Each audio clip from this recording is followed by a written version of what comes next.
Introduction જોયું હતું. હવે આપણે આવીશું અનાવૃત બીજધારી પર. ત્રિઅંગી હોય પણ અનાવૃત અને આવૃત બે ટાઈપ. તો આજે આપણે જોઈશું અનાવૃત બીજધારી વનસ્પતિ.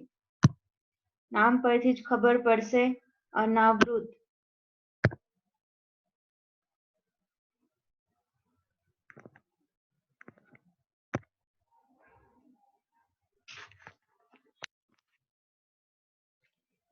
અનાવૃત નો મતલબ થાય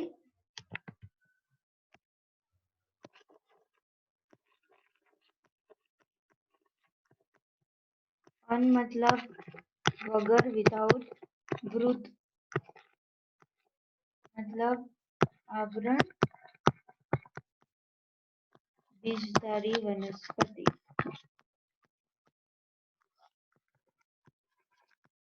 એટલે કે આવરણ વગરના બીજ વાળી વનસ્પતિ. એના જે બીજ હશે એની ફરતે આવરણ નહીં હોય એને કહેવાય અનાવૃત બીજધારી. બીજ કેવા હશે?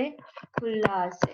એની ઉપર કોઈ પણ પ્રકારનું આવરણ નહીં હોય. જેમ કે આપણે ફ્રૂટ્સમાં જોતા હોય, રાઈટ? તો સફરજન લઈ લો તમે, તો એના બીજ ક્યાં હશે? અંદરની બાજુ હશે અને એની આજુબાજુમાં આખું ફ્રૂટનું આવરણ હશે, રાઈટ? તો એને શું કહેવાય? આવૃત કહેવાય. જ્યારે આ કેવા છે બીજ? અનાવૃત. બીજ ખુલ્લા છે, એની ઉપર કોઈ પણ પ્રકારની બીજાશયની દિવાલ નથી.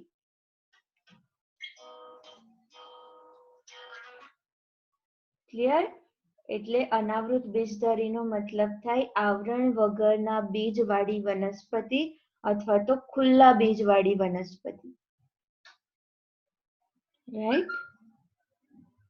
તો આવા જે ખુલ્લા બીજ હોય જે આવરણ વગર વનસ્પતિ ઉપર એમ જ ટકેલા હોય, જ્યારે સીઝન આવે અનુકૂળ હોય ત્યારે આ બીજ વનસ્પતિ પરથી નીચે જશે અને નવો છોડ ઉગાડશે. ક્લિયર? ઓકે. હવે વાત રહી અનાવૃત બીજધારી વનસ્પતિની હાઈટની, કે એ કેવું દેખાતું હોય, કઈ કઈ પ્રકારના હોઈ શકે. તો અનાવૃત બીજધારી વનસ્પતિ ઊંચા કદની પણ હોય, ક્ષુપ ટાઈપ હોય, મધ્યમ કદનું વૃક્ષ હોય, બધા જ ટાઈપની હોઈ શકે, રાઈટ? વેરિયેબલ હાઈટ હોય એની. એમાંથી સૌથી મોટામાં મોટું અનાવૃત બીજધારીનું જો વૃક્ષ હોય તો એ છે રેડવુડ. રેડવુડ વૃક્ષ જેને કહેવાય, રેડવુડ વૃક્ષ અથવા તો સિકોયા, બીજું નામ એનું છે સિકોયા, જે અનાવૃત બીજધારીનું સૌથી મોટું વૃક્ષ છે, જેની 112 મીટર જેટલી હાઈટ હોઈ શકે, રાઈટ? તો આ વસ્તુ યાદ રાખવાની. આમાં છે ને સૌથી વધારે એક્ઝામ્પલ્સ જ યાદ રાખવાના રહેશે અને એમાંથી જ વધારે ક્વેશ્ચન બનશે, કેમ કે વધારે કન્ફ્યુઝિંગ હશે. તો સૌથી મોટું અનાવૃત બીજધારી કયું? સિકોયા અથવા તો એને કહેવાય રેડવુડ. ડન? ઓકે. ઊંચાઈની વાત કરી. હવે એનું પ્રકાંડ કેવું હોય? થડ જેને આપણે કહીએ કે પ્રકાંડ. તો એ કાં તો શાખિત હોય કાં તો અશાખિત હોય. તો પહેલી ફિગર જે તમને દેખાય છે એમાં થડમાંથી કોઈ શાખા નીકળતી દેખાતી નથી. ઉપર ડાયરેક્ટ બધે જ તમને પર્ણ જ જોવા મળે છે. કોઈ પણ જગ્યાએથી થડમાં કોઈ પણ પ્રકારની શાખા નહીં નીકળી. સીધે સીધું થડ છે ને એની ઉપર બધા પર્ણ છે. That's it. તો કેવું છે આનું પ્રકાંડ? અશાખિત છે, રાઈટ? બીજામાં તમે જોશો તો એનું પ્રકાંડ કેવું છે? કેવું છે પ્રકાંડ? શાખિત. શાખિત. રાઈટ? શાખાઓ નીકળતી આપણને દેખાય છે. ઓકે. પ્રકાંડની વાત થઈ ગઈ. હવે આવશે મૂળની વાત. તો આના જે મૂળ છે એ સોટીમય મૂળ તંત્ર છે. મૂળ કેટલા પ્રકારના હોય?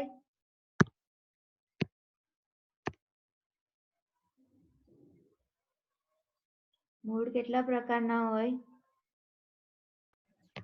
2 પ્રકારના. સોટી મૂળ તંત્ર અને તંતુમય મૂળતંત્ર. યસ. તો અનાવૃત બીજધારીમાં મૂળ જે એનું છે એ હશે સોટીમય મૂળતંત્ર, રાઈટ? ઓલું સીધા વાળું, અને એમાંથી થોડા થોડા પાતળા નીકળેલા હોય છે, રાઈટ? તો મૂળ કેવું હશે? સોટીમય મૂળ. ઓકે, પણ એની જે અમુક પ્રજાતિ છે એમાં આપણને એના જે મૂળ છે એ ફૂગ સાથે સહજીવન ગાળે છે.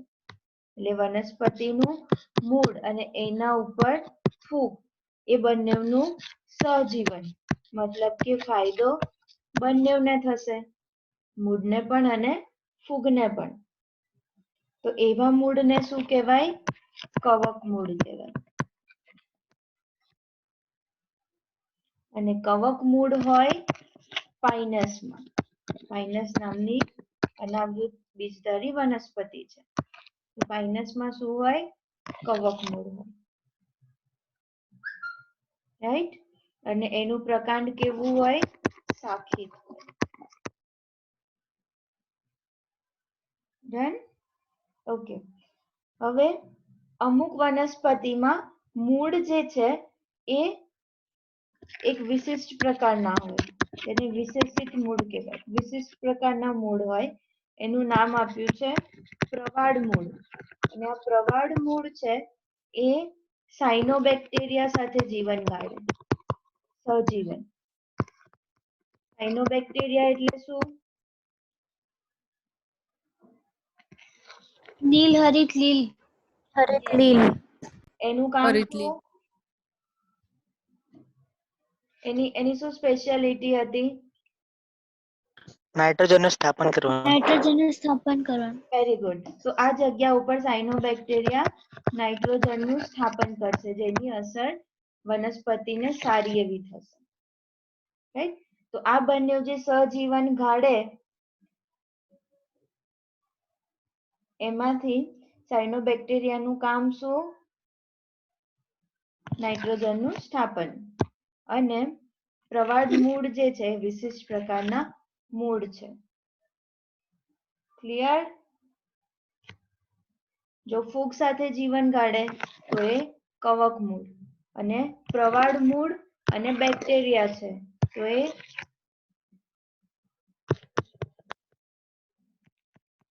નાઇટ્રોજનનું સ્થાપન કરશે.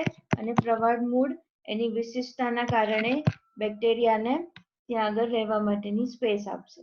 જ્યારે અહીંયા મૂળ જે છે એ ફૂગને ખાવાનું આપશે, અને ફૂગ જે છે એ બધા પોષક દ્રવ્યો જમીનમાંથી શોષવા માટે, પાણી શોષવા માટે એને હેલ્પ કરાવશે, રાઈટ? એટલે આ બંને વચ્ચેનું થઈ ગયું સહજીવન. Clear? Yes ma'am. Yes ma'am. Yes ma'am. હવે વાત આવશે પર્ણની.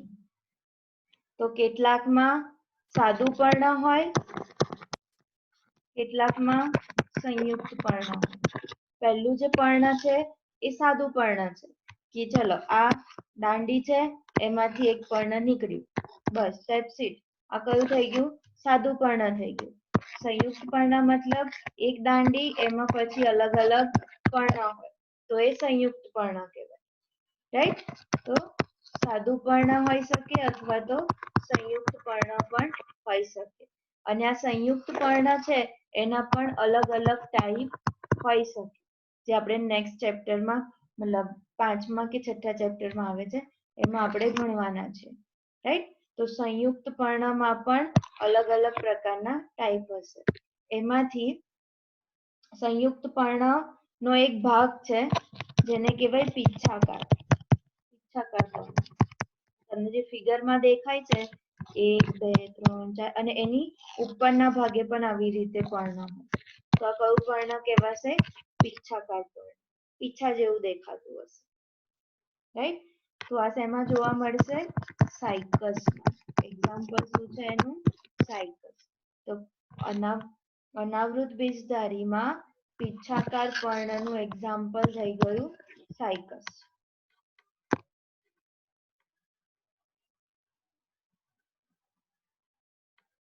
પછી અમુક પર્ણ એના એવી રીતે રૂપાંતરિત થયા હોય, જેમ કે શંકુધારી વનસ્પતિ હોય, એના પર્ણ જે છે એ એકદમ સોય જેવા હોય, સોયાકાર.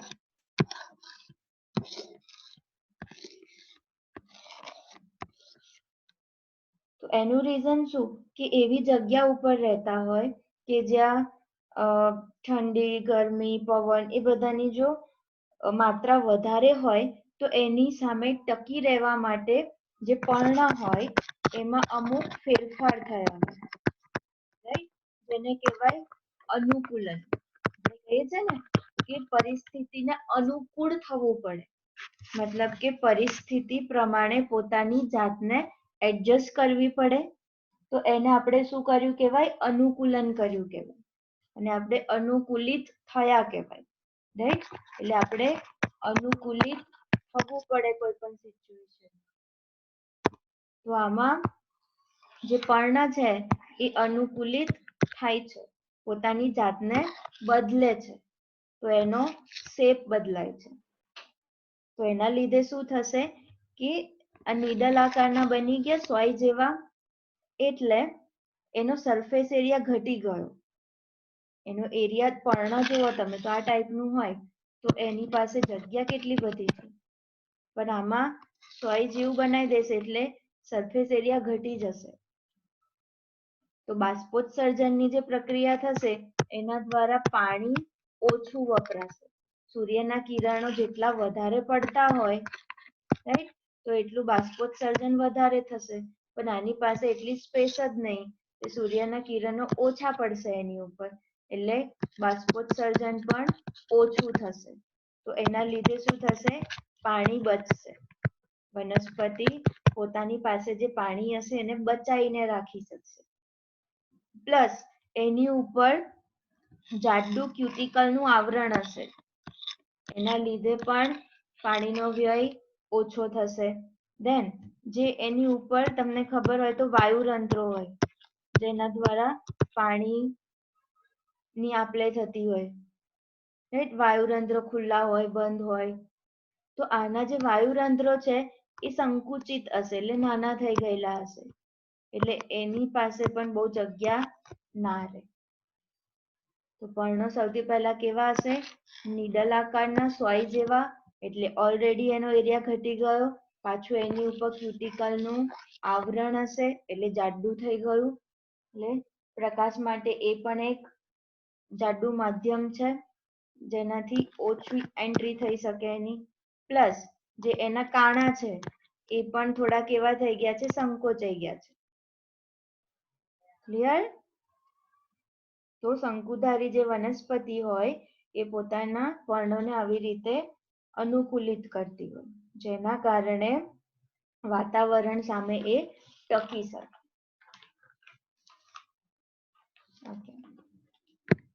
હવે આ એના બાહ્ય દેખાવની વાત થઈ ગઈ. ધેન નેક્સ્ટ એની પાસે આવશે, હવે આપણે આવીશું પ્રજનન ઉપર, કે કેવી રીતે પ્રજનન થતું હશે. તો લિંગી પ્રજનનમાં પણ આપણે બે વસ્તુ આવશે, નર અને માદા, રાઈટ? તો આમાં બીજાણુને કવર નથી, રાઈટ, પણ એક શંકુ જેવી રચના જોવા મળે, જેની અંદર નર બીજાણુ અને માદા બીજાણુ હોય, રાઈટ? તો સૌથી પહેલા જો આપણે નર બીજાણુધાનીને જોઈએ, તો નર બીજાણુધાની જે છે એ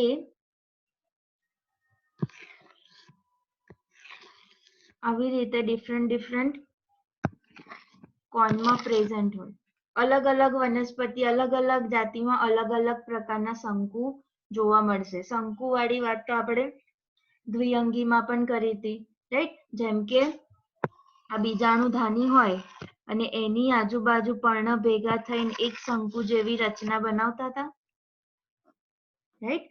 તો અહીંયા મેલ નર એના બીજાણુ ઓલવેઝ કેવા હોય? જો આપણે વિષમ બીજાણુની વાત કરતા હોય કે વનસ્પતિ વિષમ બીજાણુ છે, તો નરમાં બીજાણુ કેવા હોય?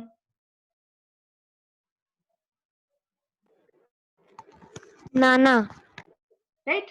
એટલે એને શું કહેવાશે? લઘુ બીજાણુ. જ્યારે માદામાં બીજાણુ મોટા હશે એટલે એને કહેવાય મહાબીજાણુ. તો લઘુ બીજાણુ એટલે નર. લઘુ બીજાણુ જેને રાખે એને શું કહેવાય? એ પોટલીને શું કહેવાય? લઘુ બીજાણુ ધાની, કે જેની અંદર લઘુ બીજાણુ છે, રાઈટ? તો આ શું થઈ ગયું? લઘુ બીજાણુ ધાની. એની અંદર શું હશે? લઘુ બીજાણુ.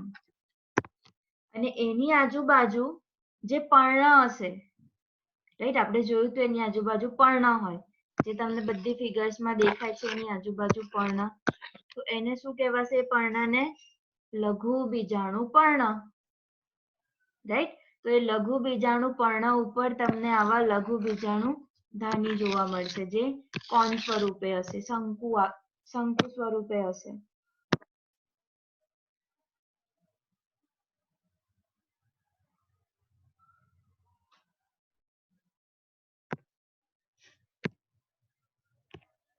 ઓકે, ચાલો. તો હવે દેખાય છે? ઠીક છે, ચલો. લઘુ બીજાણુ ધાની છે, એની અંદર શું હશે? લઘુ બીજાણુ હશે. હવે એની આજુબાજુ જે પર્ણ હોય એને શું કહેવાશે? શું કહેવાશે? લઘુ બીજાણુ પર્ણ. લઘુ બીજાણુ પર્ણ, સીધી વસ્તુ. તો લઘુ બીજાણુ પર્ણ ઉપર લઘુ બીજાણુ ધાની હશે અને એની અંદર હશે લઘુ બીજાણુ, અને એ લઘુ બીજાણુ આગળ જઈને પરાગરજ બનાવશે, રાઈટ? તો એ પરાગરજ કઈ રીતે બનાવશે? જેમ કે લઘુ બીજાણુ ધાની છે,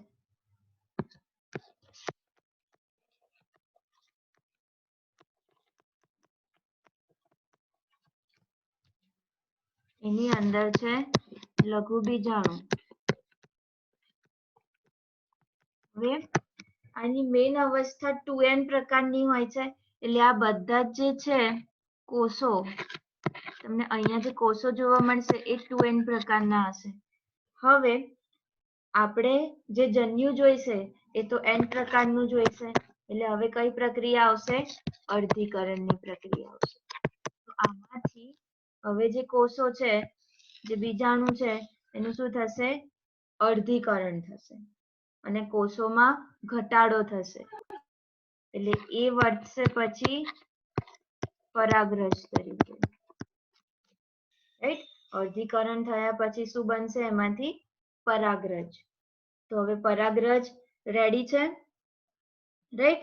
જે આપણે જેને આપણે નરજન્યુ કહી શકીએ, અથવા તો પ્રજનન માટે જરૂરી જે બીજ છે એ રેડી છે. હવે આપણે જઈશું મહાબીજાણુ, મતલબ કે સ્ત્રીજન્યુ, માદાજન્યુ. તો માદાજન્યુ કેવું છે? મોટું છે. That means મહાબીજાણુ. એ જેની અંદર છે એને શું કહેવાય? એને કોણ ધારણ કરશે? કોની અંદર હશે? મહાબીજાણુ ધાની. રાઈટ? તો મહાબીજાણુ ધાની.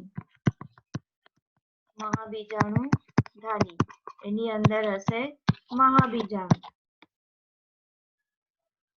ઓકે, એની આજુબાજુના પર્ણ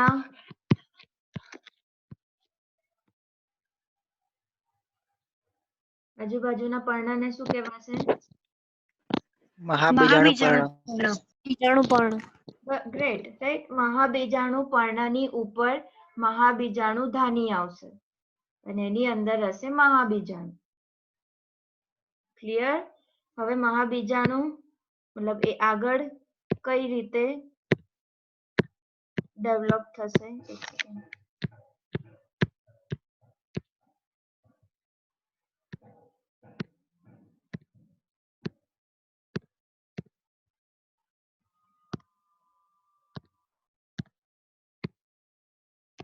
ઓકે, તો માની લો આ મહાબીજાણુ ધાની છે, તો એની આજુબાજુ અમુક કવર આવેલા હોય, એ આપણે ડિટેલમાં ક્યારેક આવશે તો ભણીશું.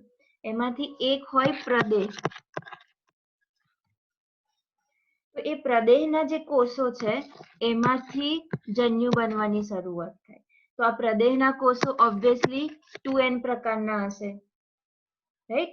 એટલે આ પ્રદેહના કોષમાંથી, ચલો, આ પ્રદેહનો જે કોષ છે એમાંથી વિભાજન મતલબ વિભેદિત થશે. વિભેદિત થશે મતલબ એ પોતાની જાતને થોડીક બદલશે અને બીજા ટાઈપનો કોષ બનાવશે. એટલે આ પ્રદેહનો જે કોષ હતો એ બનશે મહાબીજાણુ માતૃકોષ. મતલબ કે મહાબીજાણુ બનાવવા માટેની જે માતા છે એ કોષ, રાઈટ? મહાબીજાણુ શેમાંથી બનશે? તો ઓબ્વિયસલી આપણે કહીએ કે એની માટે માતા હોય, રાઈટ? જેને આપણે માતૃ બી કહેતા હોય. એટલે એ કોષને શું કહેવાશે? માતૃકોષ. કેમ કે એમાંથી શું બનવાનું છે? મહાબીજાણુ. એટલે એને કહેવાય મહાબીજાણુ માતૃકોષ, રાઈટ? મહાબીજાણુ નો માતૃકોષ. ઓકે, તો હવે આ પ્રદેહનો જે કોષ છે એ વિભેદિત થયો, મતલબ કે માતૃકોષમાં ફેરવાયો, જરૂરી ફેરફારો કર્યા જેના કારણે એ મહાબીજાણુ બનાવી શકે, રાઈટ? એટલે એને વિભેદિત થયો કહેવાય. આપણે એક્ઝામ્પલ આપ્યું હતું ને કે જે ગર્ભમાં રહેલા કોષ હોય તો જ્યારે વિકાસ થતો હોય તો કોષે પોતાની જાતને બદલવી પડે અને એના પરથી જ બધા અંગો બની શકે. એ પ્રક્રિયાને વિભેદન કહેવાય, રાઈટ? એવી જ રીતે આ કોષ હવે શું થશે? વિભેદિત થશે અને મહાબીજાણુ માતૃકોષ બનાવશે. હવે આ મહાબીજાણુ માતૃકોષ 2n પ્રકારનો છે. આપણે કયા પ્રકારનું જોઈશે? n પ્રકારનું. તો હવે શું કરવાનું?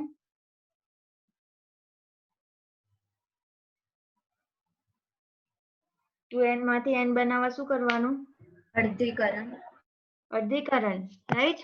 એટલે અર્ધીકરણ થશે એટલે આપણને 4 કોષો મળશે જે n પ્રકારના હશે. ક્લિયર? તમે કહેશો અહીંયા 2n છે તો 4 કોષો n પ્રકારના કઈથી બનશે? Is it so? અહીંયા તો 2n પ્રકારનો એક જ કોષ છે, તો એમાંથી અર્ધીકરણ થાય તો nn પ્રકારના 2 કોષ બને.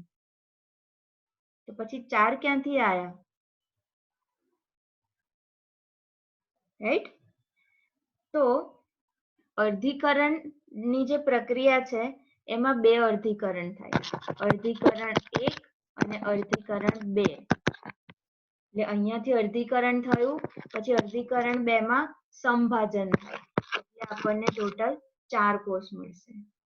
એ તમે અર્ધીકરણ મતલબ કોષ વિભાજન વાળું ચેપ્ટર ભણશો ને એમાં આવશે, રાઈટ? એટલે આપણને n પ્રકારના કેટલા કોષો મળ્યા? 4 કોષો મળ્યા. 1 2 3 અને 4. એમાંથી આ 4 માંથી કોઈ એક જ કોષ આગળ વિકાસ પામશે. ધેટ મીન્સ એક કોષ આગળ વિકાસ પામશે અને એ બનાવશે અંડજન્યુ.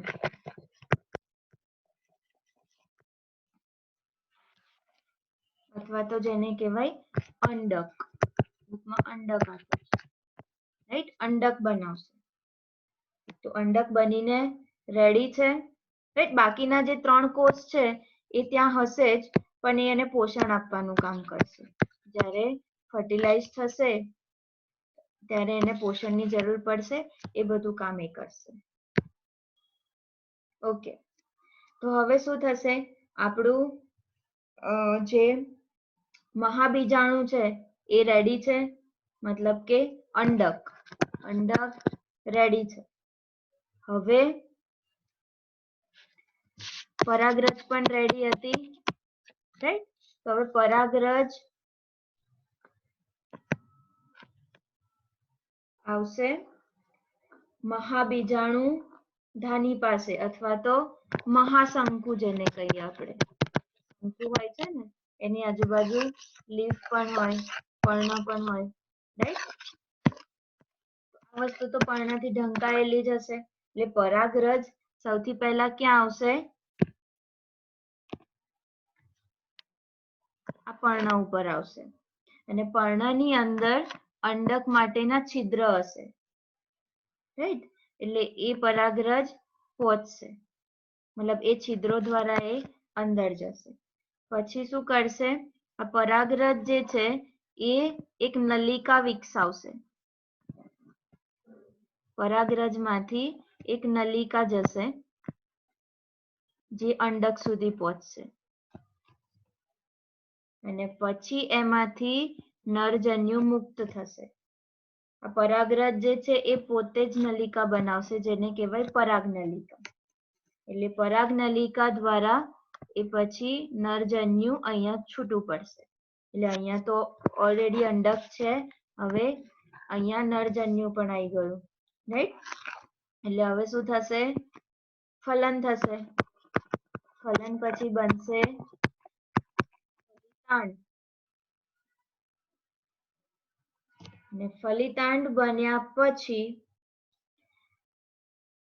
જે માદા શંકુ છે કે જે આ જન્યુ છે આખું, એ પિતૃદેહ સાથે જોડાયેલું રહેશે. એ ત્યાંથી છૂટું નહીં પડે. જેમ આગળ થતું હતું ને એવું નહીં થાય, એ અહીંયા ને અહીંયા જ રહેશે. અને બીજાણુધાની જે છે એ ત્યાંની ત્યાં જળવાઈ રહેશે, રાઈટ?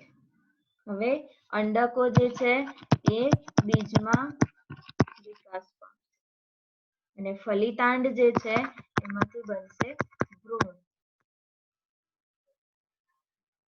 ક્લિયર? યસ.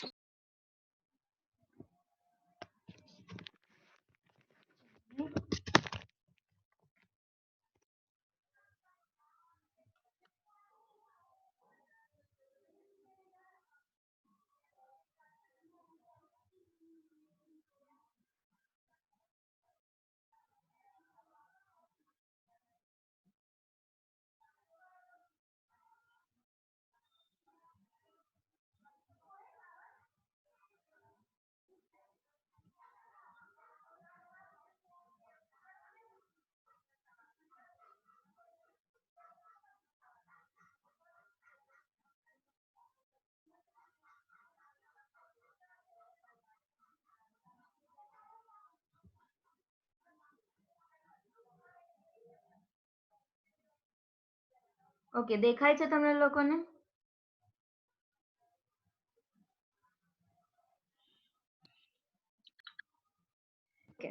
જો આમાં નરશંકુ અને માદા શંકુ અલગ અલગ છે, રાઈટ? તો હવે એ જે શંકુ છે એની અંદર શું છે? તો એની અંદર આપણને જો ઝૂમ કરીને જોઈએ તો માદાની અંદર આપણને આવી રીતે અંડક જોવા મળશે, રાઈટ? અને એ આવી રીતે 4 જે બન્યા હતા આપણે, રાઈટ? એમાંથી એકનું જ ઉદ્ભવ થશે.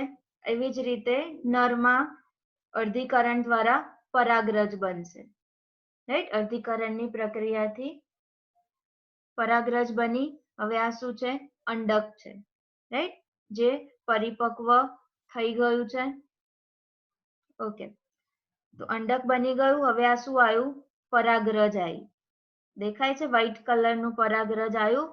હવે એમાંથી જો ટ્યુબ બનશે, નલિકા બનશે, જેને કહેવાય પરાગનલિકા. રાઈટ. એ પરાગનલિકા બની હવે એ પહોંચશે જન્યુ સુધી, અંડક સુધી પહોંચશે અને પછી એમાંથી નરજન્યુ મુક્ત થશે, રાઈટ, અને ફલન થશે. ક્લિયર? હવે ફલન થયા પછી આ વસ્તુ તો ત્યાંની ત્યાં જ છે. પછી જ્યારે ફેવરેબલ સીઝન આવશે ત્યારે બીજાણુ જમીન પર પડશે અને પછી એમાંથી નવો છોડ થશે. ક્લિયર? યસ એટલે સુધી કોઈને કોઈ કન્ફ્યુઝન? નો કેટલાકમાં એવું બનશે કે નર શંકુ અને માદા શંકુ બંને અલગ અલગ વૃક્ષ પર હશે, જેમ કે સાયકસમાં, અને અમુકમાં નર શંકુ ને માદા શંકુ એક જ વૃક્ષ પર હશે, પાઇનસમાં, રાઈટ. એટલે તમે દ્વિલિંગી, એકલિંગી એવું કહી શકો. જો બંને એક પર જ છે તો એને શું કહેવાશે? દ્વિલિંગી. અને બંને અલગ અલગ વૃક્ષ પર છે તો એ એકલિંગી, રાઈટ. ક્યારેક તમે પ્લાન્ટ લેવા જાઓ તો એ પણ પેરમાં આવતા હોય કે આ નર પ્લાન્ટ છે, આ માદા પ્લાન્ટ છે, રાઈટ. એવી રીતે અલગ અલગ હોઈ શકે. ડન. આવડશે અનાવૃત બીજધારી? એક્ઝામ્પલ ખાસ કરી દેજો. હા મેમ Okay. હા મેમ અને હું નોટ્સ મોકલું છું પણ એ તમારે સમજવા માટે છે, બાકી લખવાનું તો તમારે બુકમાંથી જ, કેમ કે એક્ઝામમાં પછી ઇસ્યુ કરે કે ના બુકનું રાઇટિંગ નથી એટલે માર્ક્સ નહીં આપે. એટલે કોઈ સ્કૂલોમાં એવું પ્રોબ્લેમ રહે છે. એટલે હું તમને જે નોટ્સ આપું છું એ તમારે સમજવા માટે, યાદ રાખવા માટે, અને એના દ્વારા તમને બુકની લેંગ્વેજ જે છે એ થોડી ઈઝી થઈ જશે. ડન? છતાં બી કોઈને ના ખબર પડે તો પૂછજો. અને આપણી એક્ઝામ કલાક પછી રાખવી છે કે રાખી દેવી છે?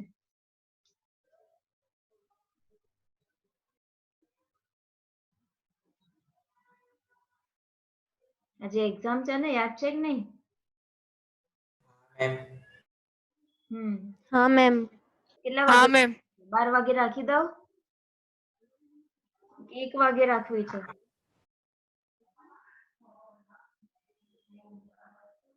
12 વાગે? ઓકે, ચલો તો પેપર નાખી દઉં છું.